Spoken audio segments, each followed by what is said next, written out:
Evdə təndir dadında, üstü nar kimi qızardılmış, şirəli qalan Lənkəran mətbəxindən toyuq ləvəncisi reseptini təqdim edirəm. Evdə ən asan və dadlı üsulla hazırlamaq istəsən videonu ver yaddaşı.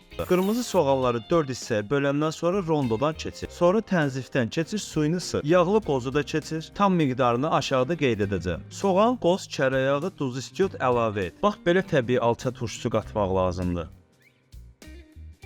Sonra qarışdır, ləvəncini düzəlt. Başqa qabda həmin alça turşusunun üzərinə duz istiot, su qarışdır, sos hazırla. Toyuğun sinə dərisini barmağına arala və ətini çək ki, turşunu canlı yaxşıca çəksin. Hər tərəfin turşulayandan sonra bu formada budlarını qatdala. Əlavə olaraq dərisinə azca duz da səpirəm, belə qəşəng olur. Azca su tök, qoy 180 dərəcədə sobaya.